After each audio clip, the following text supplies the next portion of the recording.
Do you remember? It was Good Friday, when Dante found himself all alone and lost in the dark wastes of Inferno 1 at the very start of his long journey.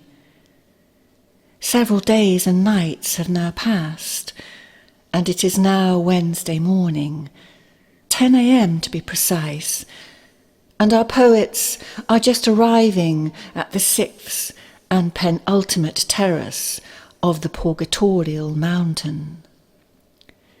Virgil and their new companion Statius are deep in conversation. Dante listens attentively, and all three are thoroughly content. But they are soon distracted by a huge tree that appears in the middle of their path. And it is a tree unlike any they have ever seen, lush and heavy, with perfectly ripened fruits, with such tantalizingly sweet fragrance that all who come near are greatly tempted to pick and eat. But this is the terrace where gluttony is to be purged, so such acts are strictly forbidden. Mysterious voices call out from within the tree, somehow warning everyone to keep away, and reminding them of those who had piously resisted temptation in the past. A long list of biblical and classical figures is then recited. The Blessed Virgin at the wedding in Cana, who wished only that the guests be treated with honour, but refrained from partaking in the wine that Jesus had created for them. The women of ancient Rome, who drank only water to maintain dignity at all times, are praised, and Daniel, who refused the meat and wine of the Babylonians to preserve his integrity. The image of the classical Golden Age is invoked too, where people were said to be content, to eat, and to live simply. Curious to understand the nature of these disembodied voices, Dante peers into the tree, but Virgil pulls him back, reminding him, and us too, as he has done repeatedly throughout, not to get too caught in all the detail, the mechanics as it were, and forget to look within, to see what all these presentations might reveal about ourselves and our own struggles, to concentrate on what is being mirrored back, the aspects of ourselves that in life fail to moderate our desires and fall prey to ugly excess. Dante hears singing then, Labia mea Domine, O Lord, open thou my lips, and my mouth shall show forth thy praise. As always, it is the perfect psalm, the perfect fragment, that redirects the souls away from gluttonous excess toward harmony, balance, and equanimity between extremes. O sweet Father, Dante asks Virgil, what do I hear? And he, shadows, who perhaps go freeing the knot of their debts. Each time I read Dante's verses about the use of prayer and music in the purgation of the souls, I am so in awe. Ancient stories from Atlantis come to mind, where healing with sound was quite routine, and I am reminded too of David Hawkins' recent book, Power Not Force, in which he presents an enlightening table of frequencies for various aspects of life.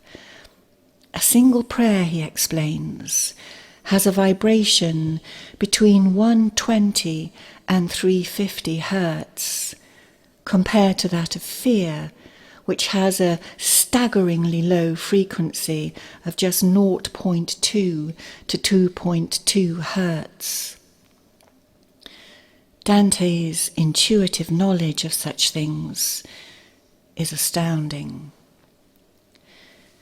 A great crowd of souls then appears, tragically grasping for the unreachable fruits of the tree that simultaneously tempts and cautions them.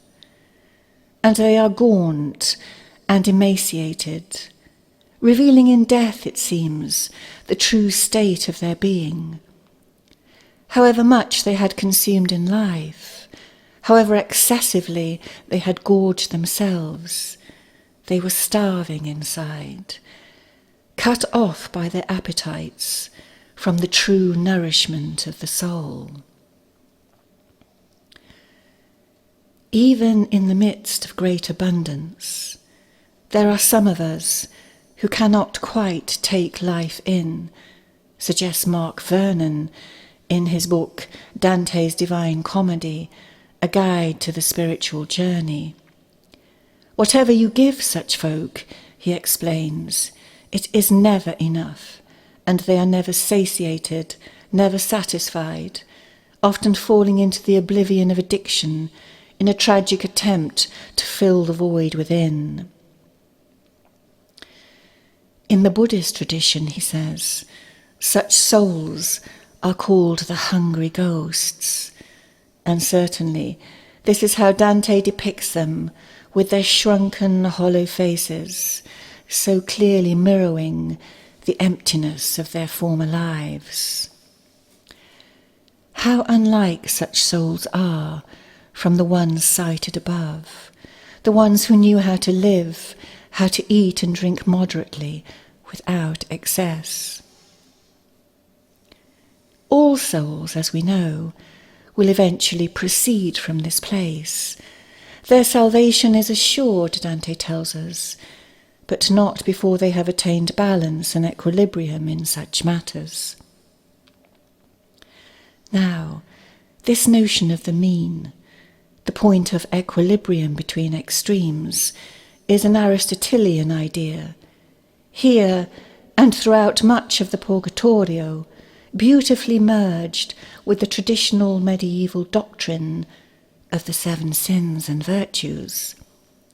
Dante, of course, stood on the cusp of the Renaissance, which was to see the great rebirth and integration of classical wisdom into the contemporary thinking of the day. And certainly, throughout the Commedia, we see a beautiful weave of both sets of ideas, which is part of Dante's genius. One of the shrunken souls calls out to Dante then, and he immediately recognizes the voice of his former friend, Forese Donati. The two speak briefly of old times in Florence, of their wayward days as young men, whilst a little way ahead, Dante's companions, Virgil and Statius, are engrossed in conversation.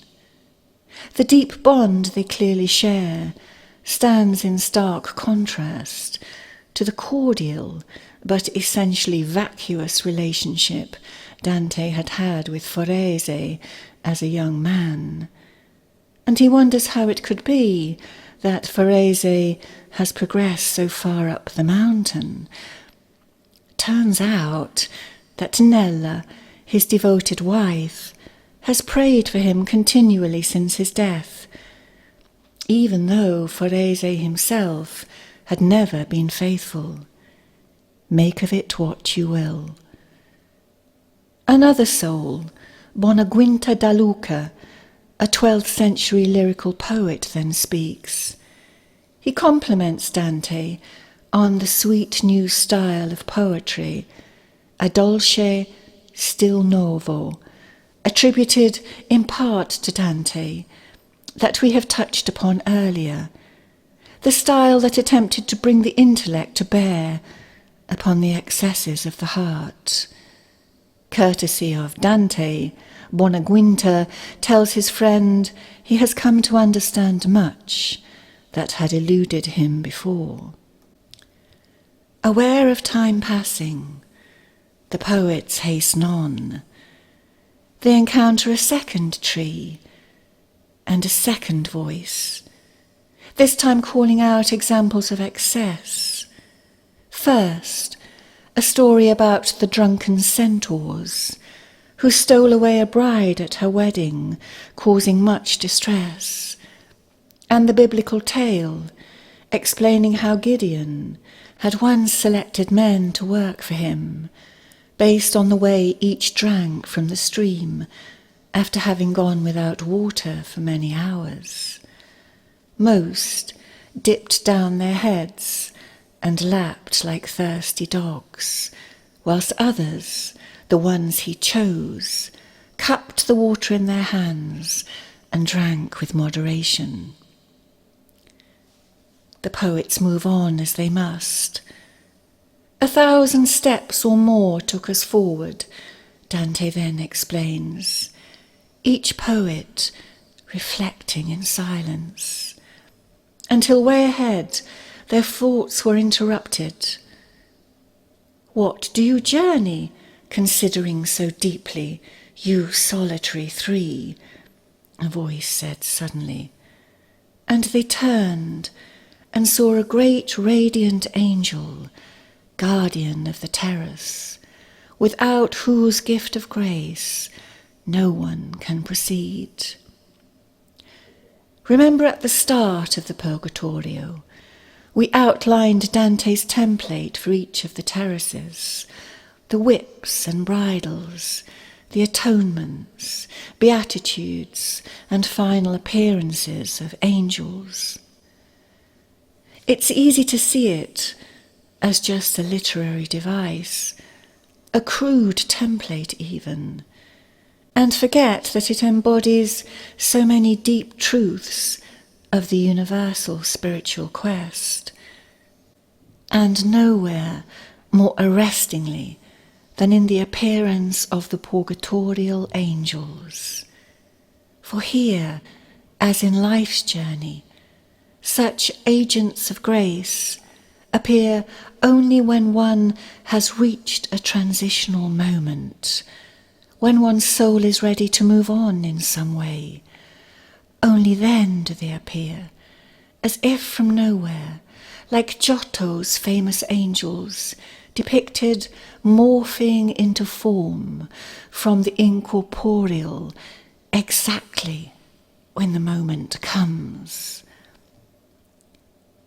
If it please you to climb, here you must turn, the angel then says. They go from here who wish to journey toward peace. His face had robbed me of sight, Dante explains. So I turned back to my teachers, like one who follows the instructions he hears. And, as the May breeze, announcing the dawn, moves and breathes, impregnated with herbs and flowers, so I felt a wind on my forehead, and I clearly felt the feathers move, that blew an ambrosial perfume to my senses. And I heard a voice say, "Blessed are those who are so illumined by grace, that the love of sensation does not fire too great a desire in their hearts, and who only hunger for what is just."